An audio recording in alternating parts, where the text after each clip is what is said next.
You know what? I'm not even going to start this with the normal yes, guys, because there's nothing yes about what we've just seen from Chelsea Football Club in this game. Southampton 2, Chelsea 1. Welcome back to the George Benson Football Channel. Welcome to 6 Things We Learned from Southampton 2, Chelsea 1. In what is, in my living memory, one of the most feeble, pathetic, shambolic, appalling, disgusting performances from a Chelsea team that I have seen in a very, very long time. Remember a couple of weeks ago against Leeds?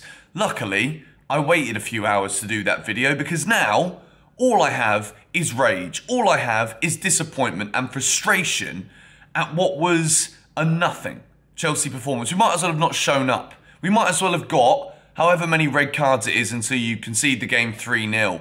Because to only lose by 1 goal tells me that we didn't we didn't have a competitive game of football. If you even watched 3 minutes of this football match, you wouldn't think that Chelsea were competitive with Southampton today. Congratulations to Southampton, because I didn't actually think there was anything special out there other than players actually working for the shirt they were wearing, as opposed to what we saw from Chelsea Football Club out there, which was, in my opinion, you've got a few players out on the field who are trying to push for moves away from Chelsea Football Club. Meanwhile, there are certain players being shipped out on loan, certain players that can only dream of even getting 1 minute of a game at the end of 95, who can't even be remotely seen near the pitch. So for that reason, I think that what we have to conclude from this game today is that we've got some serious problems here. This is the second defeat to a team that I thought we're going to be battling for relegation. I actually think Southampton are going to go down. I still think they might go down. I don't think they're anything special.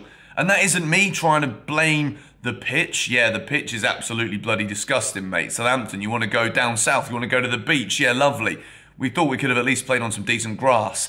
I'm not going to sit here moaning at the grass. I'm sitting here moaning at the players. I'm going to complain about Thomas Tuchel in this video today as well, because I think at some point or another, we have seen so many performances like this from Chelsea where we don't look like we have any idea how to create chances. Yet you see Raheem Sterling score a goal. Yeah, I'm not even going to talk too much about Sterling today, because once again, and I don't necessarily think it's Sterling's fault, but Raheem Sterling drifted out of the game. He scored, and maybe there were moments in the first half where we looked like we could have done something, but I don't remember a Chelsea team the way I remember this one, where when we concede a goal or when we go behind in a match, I don't remember the last time I've ever had such little faith that we can even get a draw. And that is against Southampton. Imagine if we go behind against one of the big boys. We are going to get annihilated, capitulation against any team with any real quality. Chelsea have got a real issue here. And I begin box number 1 today with Kai Havertz. And I think if Thomas Tuchel doesn't start Armando Broja ahead of Kai Havertz in the next game, I'm going to flip my lid. I'm going to lose my shit. I'm telling you. Because Kai Havertz today did absolutely nothing. And what I don't understand about Havertz, which I think is a problem with the Chelsea attack right now, there's no dynamic running between the lines from Havertz. There is no movement that draws players out of position to allow other spaces for passes to be made to break the lines.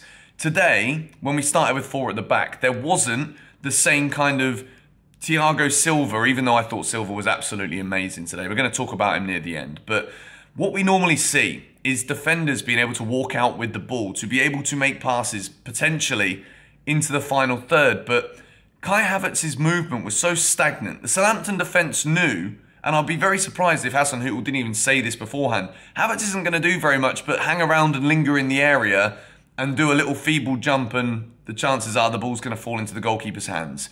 Kai Havertz has done some wonderful history writing for Chelsea Football Club, but at this moment in time, he is not good enough to have the striker's shirt and be Chelsea's forward. Kai Havertz needs to be dropped for the next game at the weekend. It's against West Ham too, who they won at the weekend. They're going to be buoyed for this. They're going to look at this Chelsea performance, at the pressure that's now going to fall on the hands of Tuchel and this team, and smell blood.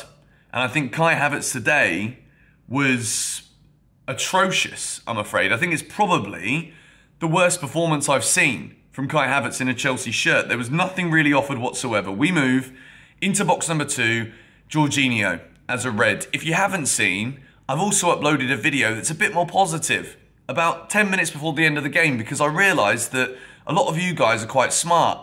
And I was going to say like me then, but that's a little bit arrogant. But I knew we weren't going to score in this game, so I posted a video talking about Frenkie de Jong being offered an 18 million euro salary contract and Gvardiol being offered 90 million for RB Leipzig. Link is in the description. Jorginho, this the second goal that Southampton scored, which is the match winner, just before half-time.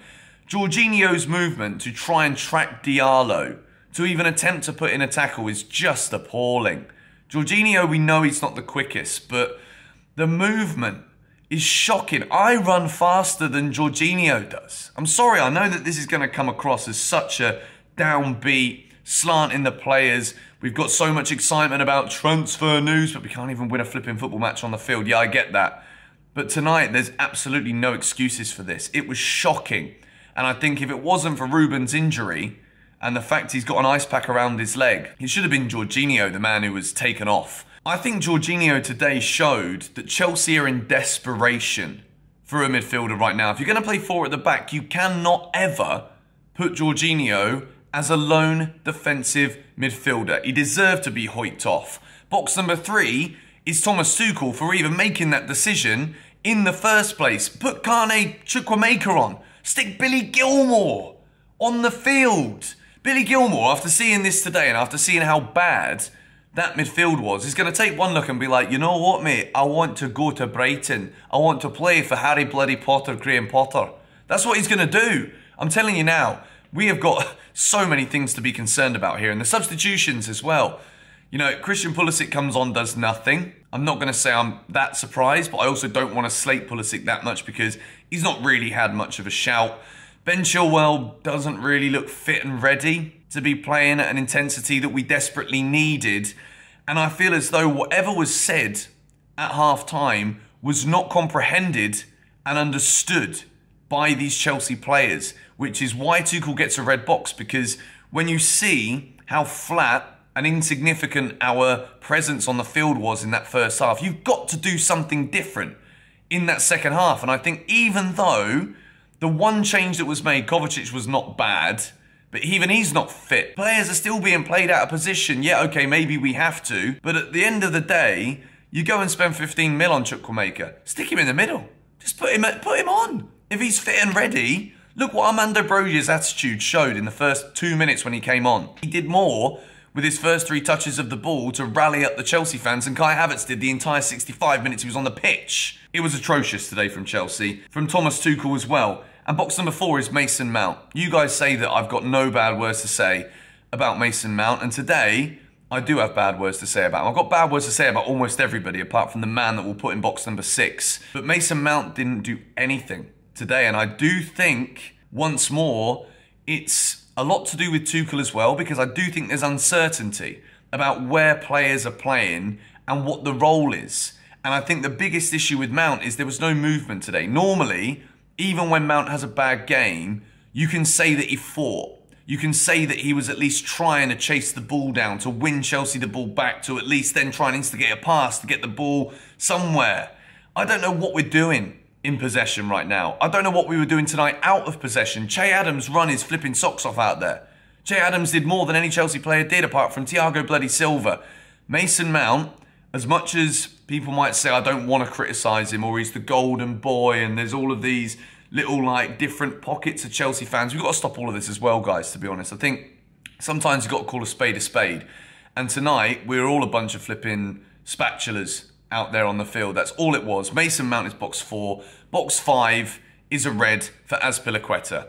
Azpi tonight showed why I think, as much as we love him, he's won every trophy there is to win at our football club. There are some people that were saying we don't want to see a decline, the way we saw Branislav Ivanovic decline towards the end of his Chelsea career. And I think tonight showed me that we might end up seeing an Azpilicueta decline because he wasn't tracking back quick enough. The first Southampton goal, first of all, he's under no pressure and he puts the ball out for a corner. Chelsea can't defend corners apparently so far this season, and then it's his clearance that gives the ball to Lavia, who then shoots, and Edouard Mendy decides he wants to like pretend he's got no fingers and he's just going with a flat fist. And he gets a hand on the ball, but it's appalling. It's shocking. I could have given Mendy a box as well. Box number 6 is Thiago Silva. It's a green. I've got to talk about Thiago Silva because if it wasn't for him and also Cucurella's block, Chelsea could have lost 4-5-1 in this match tonight. Thiago Silva's clearance off the line, I actually think it was worth celebrating more than the goal. Because as much as Raheem Sterling did score and it was a nice finish and he was patient, whatever, Thiago Silva keeping the score down at 2-1, when the history books look back at this game, people aren't going to remember just how bad Chelsea were here. And I hope watching this video today, you don't just think I'm going all against the team. This was just a shocking performance. And Tuchel needs to do something right now to sort out whether it is loads of new signings in the next 24, 48 hours or what. We've got to do something. And I think a lot of that also comes down to what we do on the training ground. Trying to find different ways to break the lines. Trying to find different combinations. And not starting in the next game. Mount, Havertz, Jorginho can't start for me either. It was shocking tonight. Let me know the 6 things you learned from Southampton 2, Chelsea 1 in the comments down below. I'm fuming. Come on, you Blues.